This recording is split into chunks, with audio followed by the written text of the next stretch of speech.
Good morning and welcome to the Celtic Way morning briefing for Thursday, the 27th of July. I'm Aidan Macdonald and today I'm joined by Ryan McGinlay. Ryan, mate, how are you?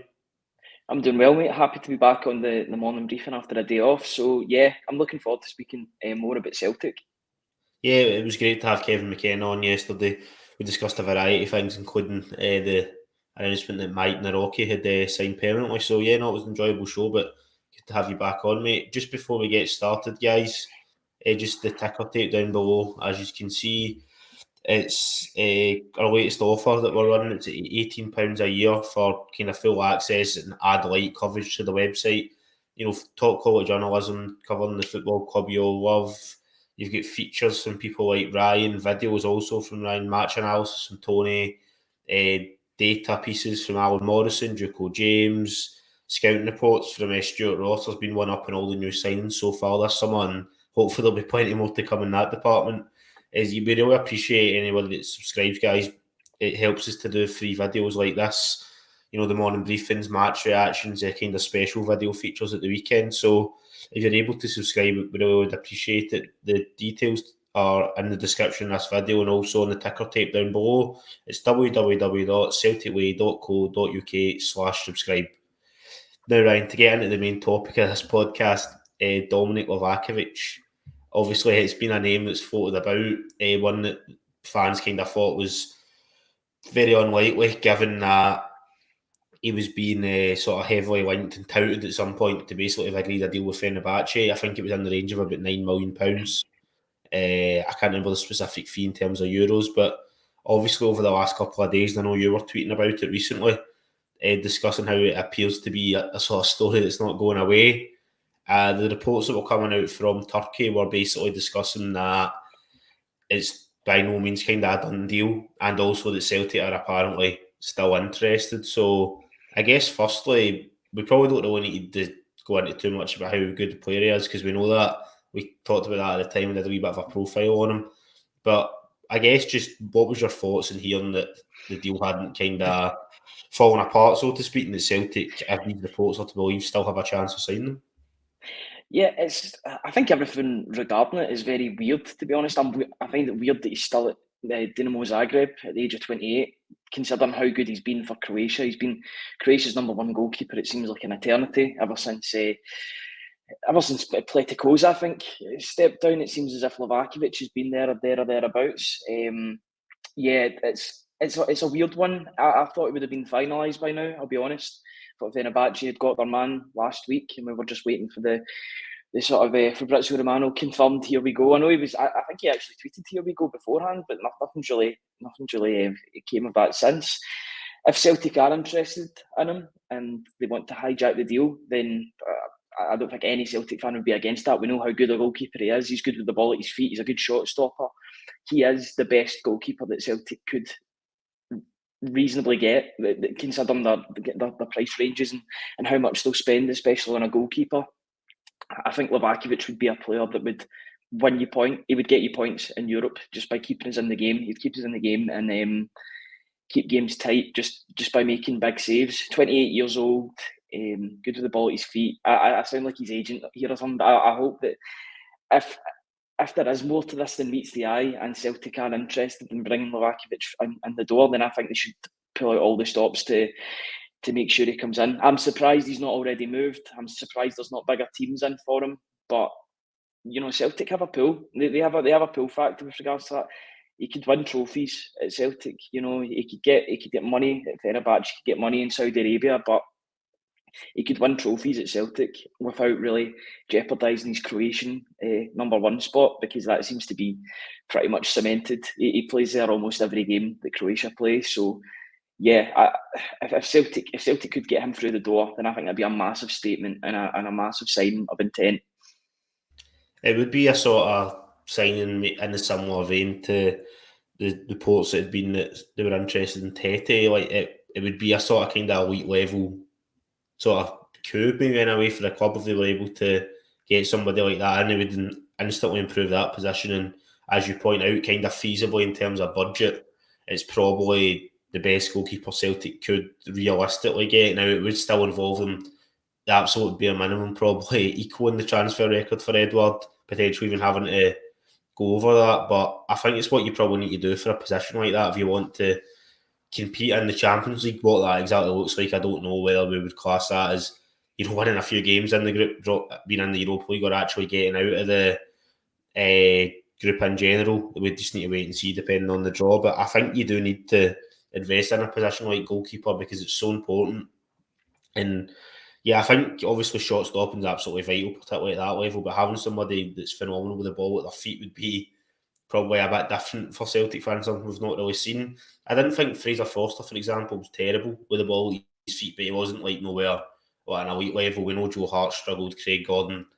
Barkas was meant to be good with the ball at his feet, but I never really seen much evidence for that when he was playing for Celtic. But yeah, I think it would be a really sort of ambitious and exciting signing if it was to happen. And I know there's been a bit of speculation about potential Saudi Arabian club might come in for him. And look, if that's the case, then that completely blows Celtic and Fenerbahce out the water in terms of what they'd be able to offer. I'm sure it'd be probably like quadruple whatever he's earning at Dino Zagreb. But it is an interesting one. The fact he's still at Zagreb, whether or not there's maybe something there, similar to when Virgil van Dijk was in his last sort of spell at Celtic, that you're going to play for the qualifiers and then you can move on. I don't know if there's maybe something in that potentially. That's just speculation. But yeah, it would be a phenomenal signing, Ryan. The finances, I understand. That's probably, there's maybe some people thinking that that wouldn't be a move Celtic would make. But we've heard a lot about budgets. That was before even you got 25 million in for Jota, and then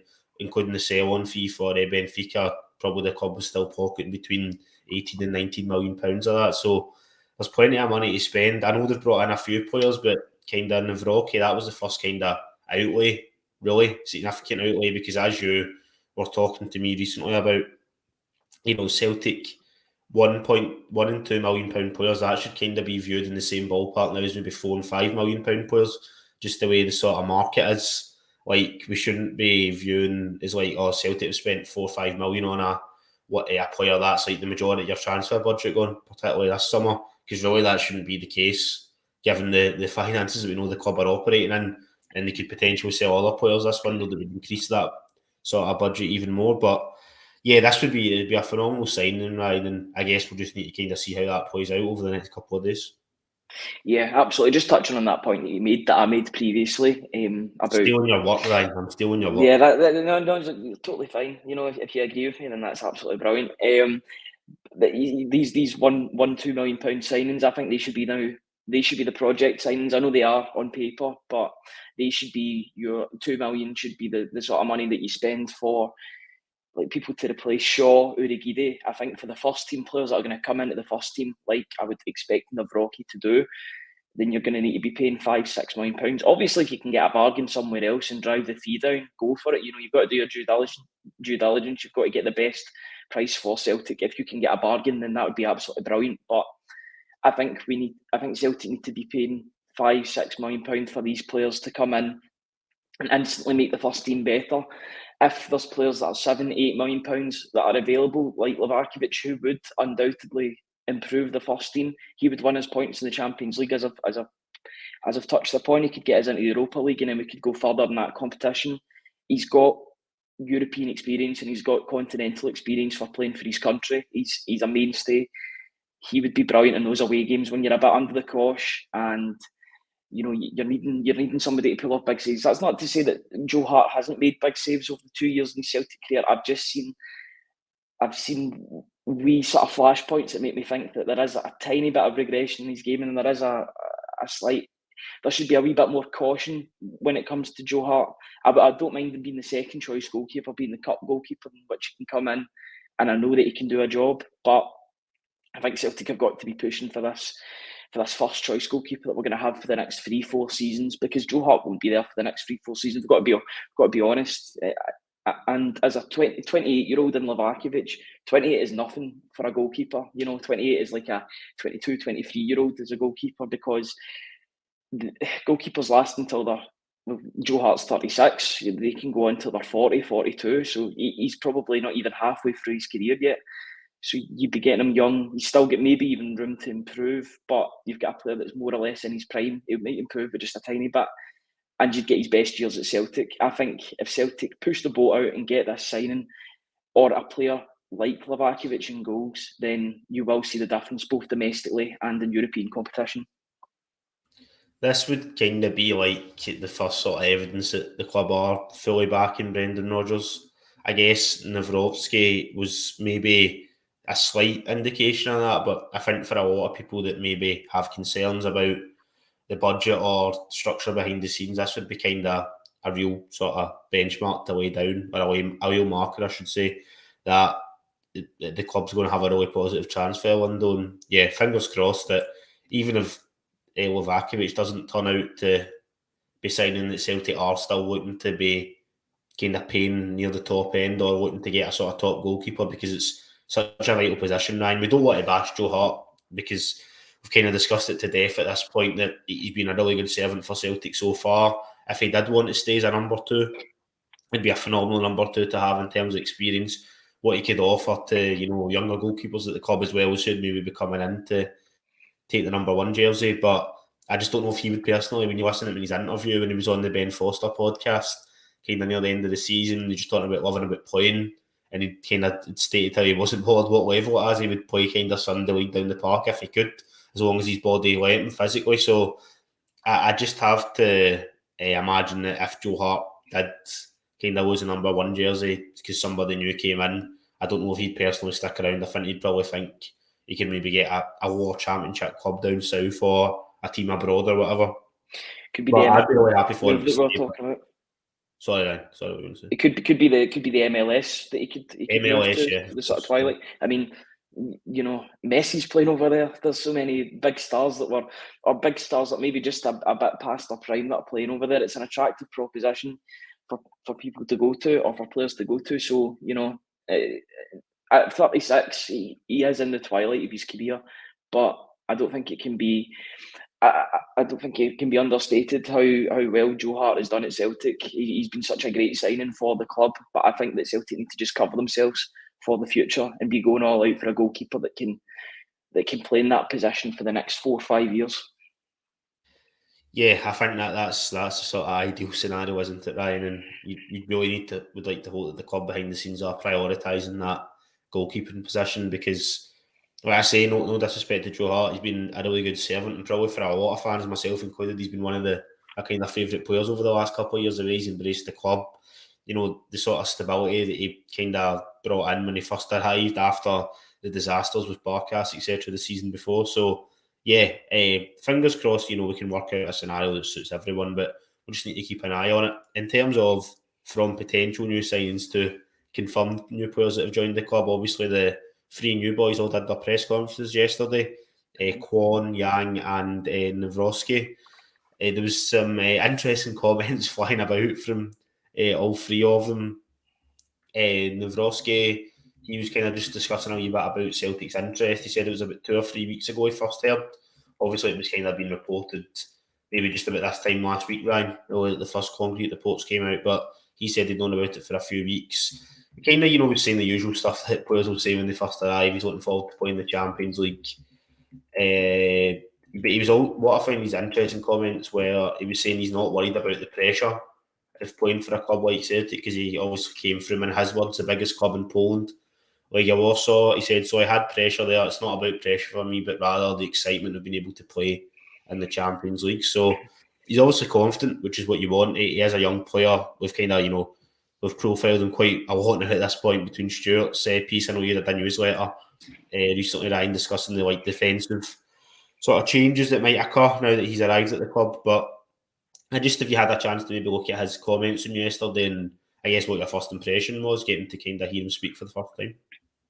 Yeah, very soft spoken, I thought. I didn't expect that sort of soft spoken tone to come out his mouth, but maybe he's hard on the pitch. Maybe he's a strong guy on the pitch and soft spoken off it. I was impressed with his comments. He seems like a very confident guy. Already talking about us winning a treble next season, which I guess he writes the headlines for the next day, but he can't beat a bit of confidence, especially from a central defender. He says he can deal with the pressure. He played with 25,000 people at home, and for Legia Warsaw, he's going to have to double that and then some when he's playing for Celtic. But if he wants to make it in the game, he's got to step up, and he'll be getting that step up at Celtic, especially in the Champions League. I think he was also talking about Toni Kroos. I know he's got that dual nationality with Poland and Germany, but he was talking about how Toni Kroos said it was one of the noisiest places he's ever played, and he was sort of thriving on that. He wants to play in that sort of cauldron of atmosphere. These are these sort of quotes that you want to hear from a centre back. You don't want somebody that's going to be nervous coming into the back line, which is a very established back line with Starfelt and Carter Vickers. You want somebody that's confident, that's going to come in and as nicely as possible, sort of disrupt that pairing. You want somebody to come in and take that one of those positions away. I'm looking forward to seeing a bit more of him in the coming months. Hopefully, we see a debut on Saturday, and we can see more about him.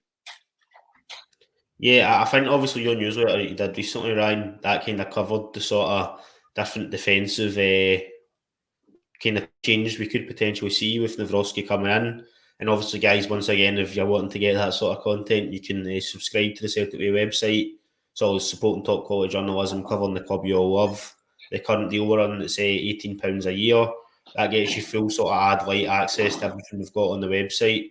To subscribe to that, there's a link in the description of this video and the podcast for audio listeners. It's www.celticway.co.uk/subscribe. We really appreciate anybody that can subscribe, guys. That allows us to be able to do the morning briefing Monday to Friday, match reaction after games, which is going to be a regular feature this season. I know Ryan and myself and Tony are all excited about that, being able to provide sort of instant match analysis. It also allows us to be able to do stats pieces using StatsBomb and Y-Scout. Ryan's going to also be bringing back his data breakdown after all the games this season, which I know he's excited about. And so get yourself involved, guys, if you haven't already. We really appreciate it.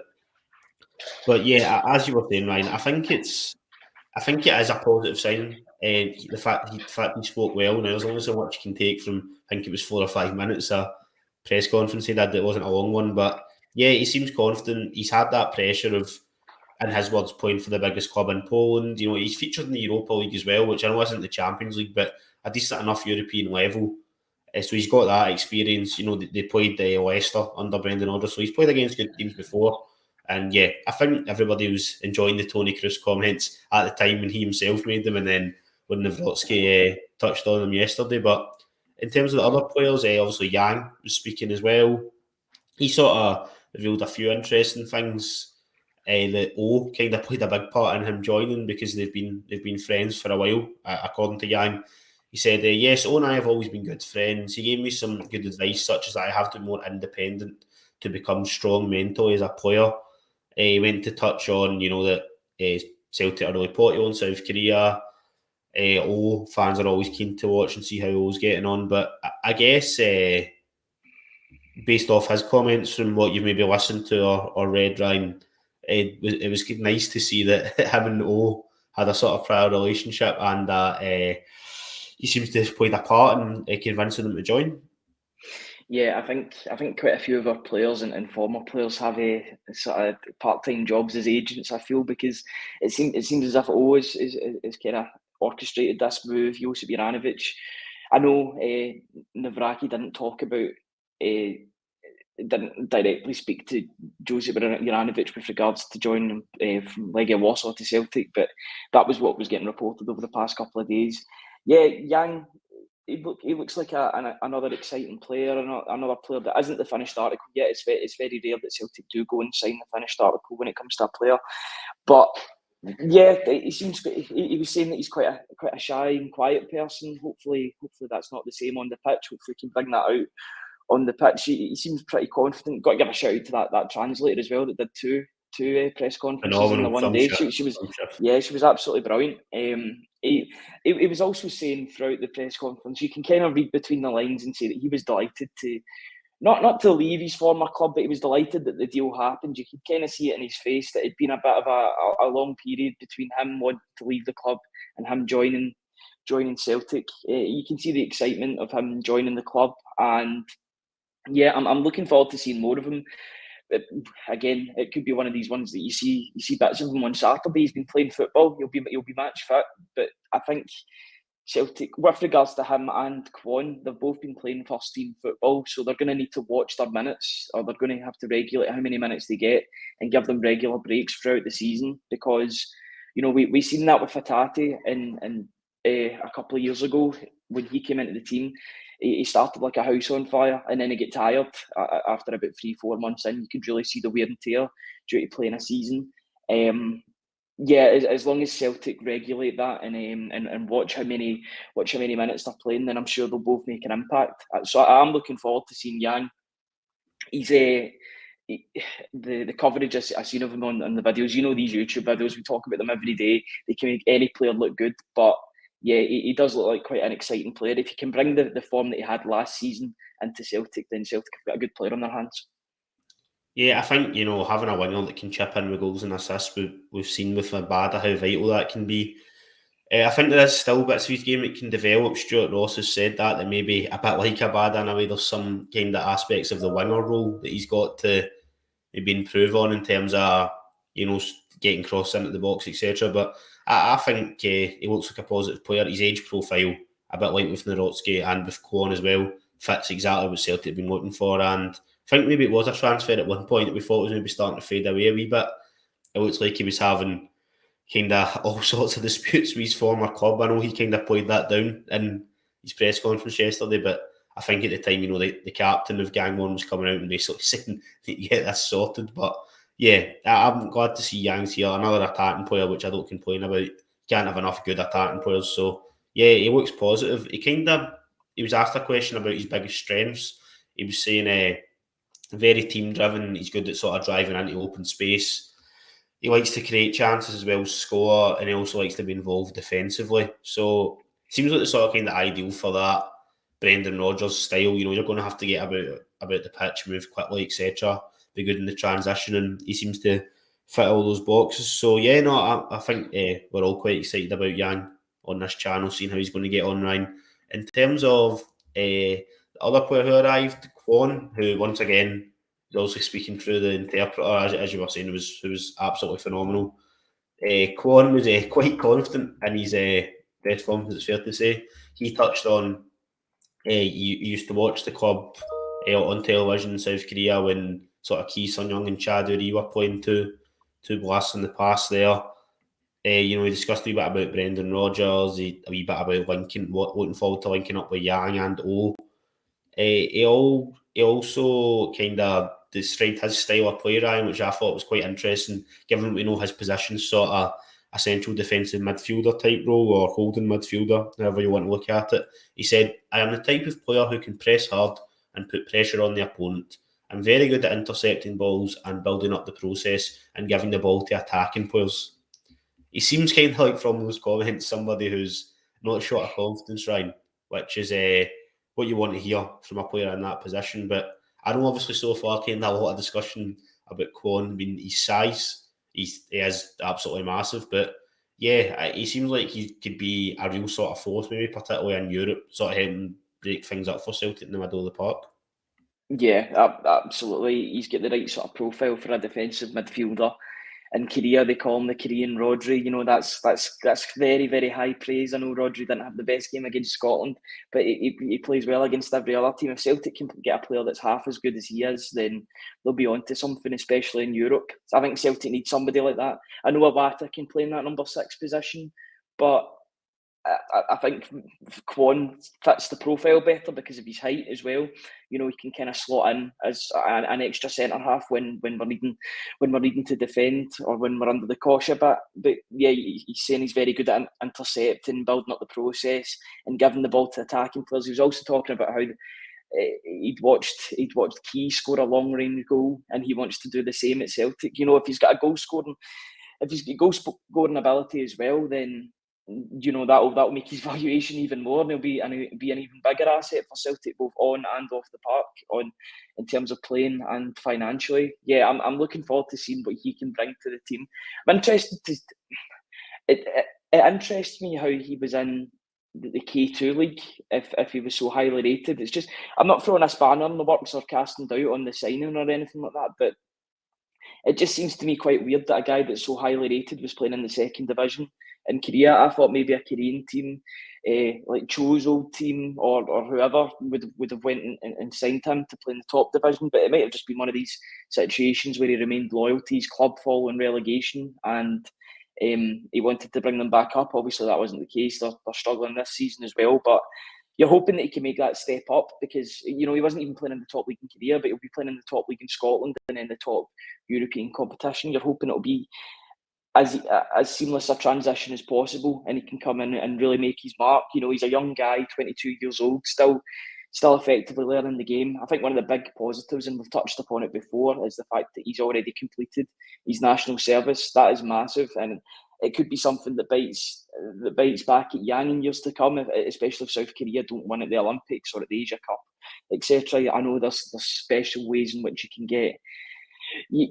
get excluded from national service if you do the country like a service in a footballing capacity by winning a tournament. So I think on Kwon's sake, it's helpful for him, especially making that move to Europe, that he doesn't have that problem to look back upon, or that problem that could catch up with him in years to come. He's completed that, and he can completely focus on the more pressing matters at hand, especially in Scotland with regards to his football. So yeah, I'm looking forward to seeing more of him, and hopefully he makes a big impact in the first team and soon.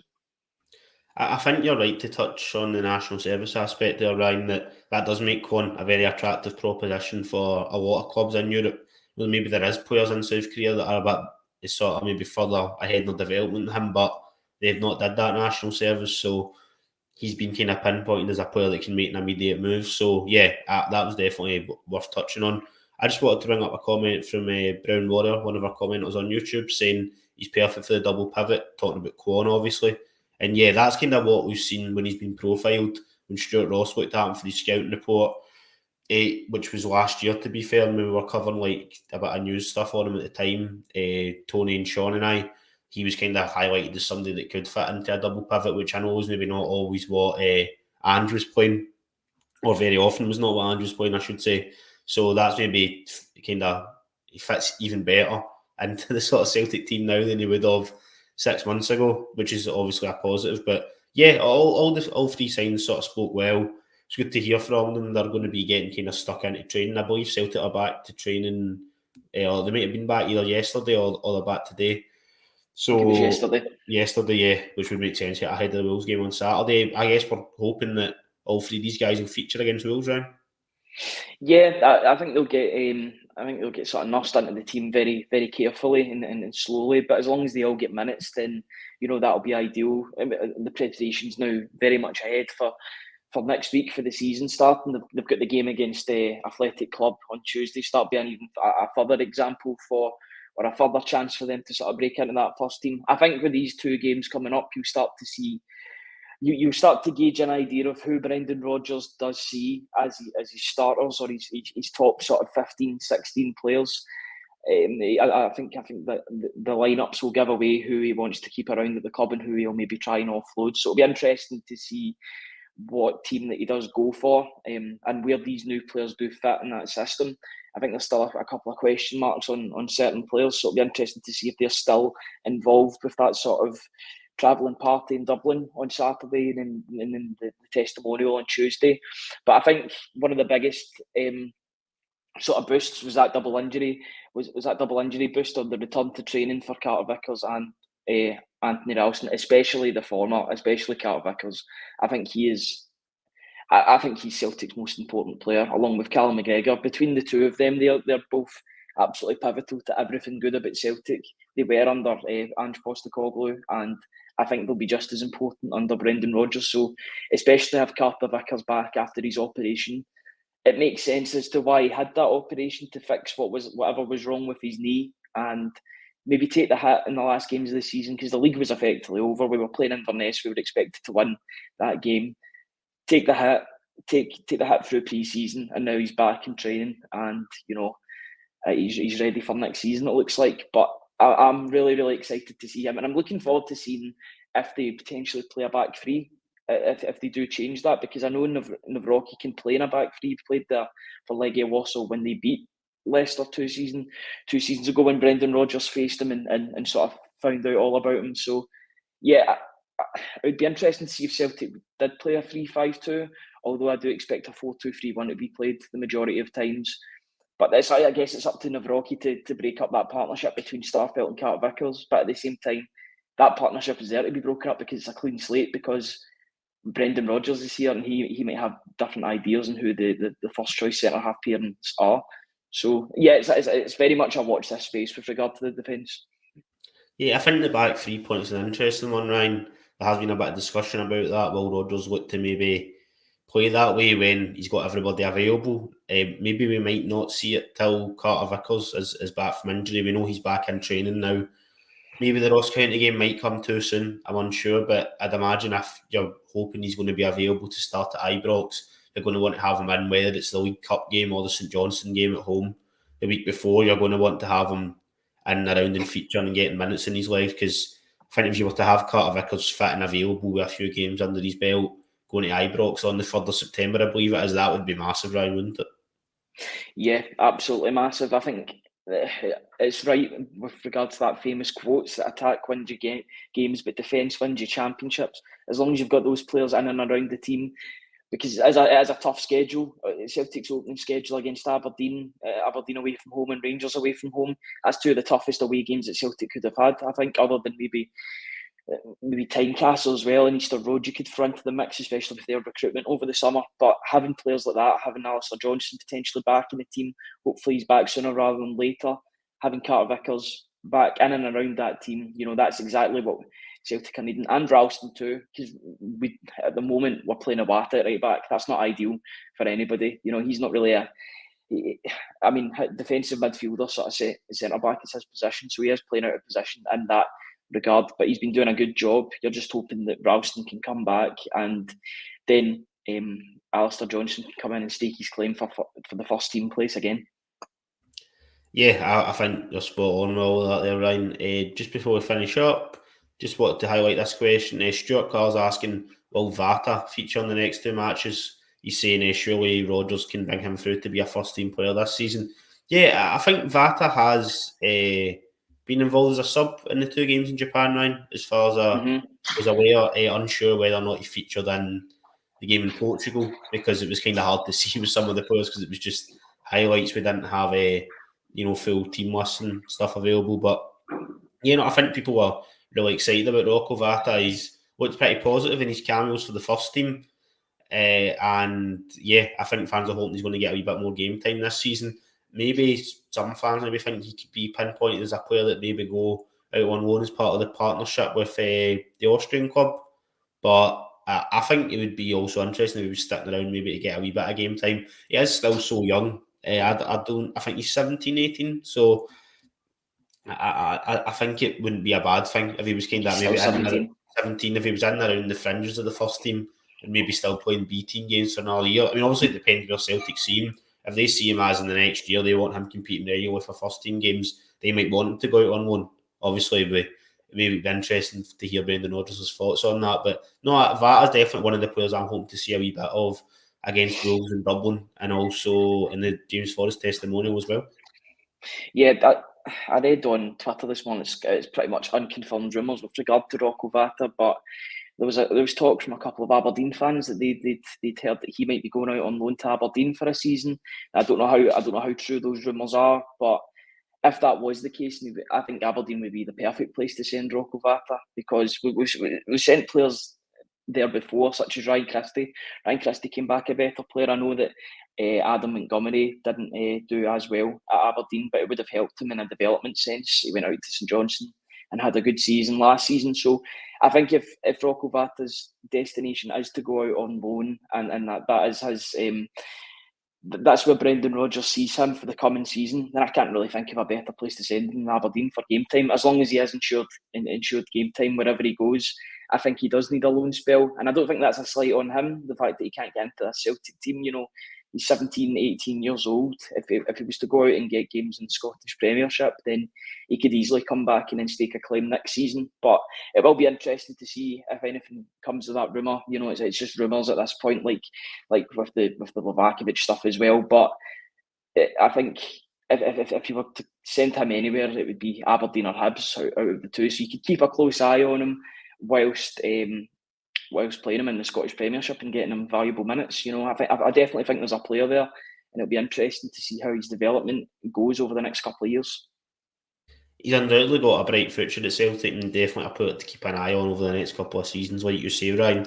I think we'll leave it there for today. You know, we went 35 minutes, sort of covered quite a few topics. Just before we finish up, guys, once again, if you're interested, the ticker tape down below has the latest information with our subscription offer, £18 for a year's worth of access to the website, top quality journalism covering Celtic, you know, features from Ryan, big interviews from Tony, data analysis from Alan Morrison, Duco James, scouting reports from Stuart Ross, which I know a lot of the subscribers have been enjoying recently. So we really appreciate it if you're able to subscribe, guys.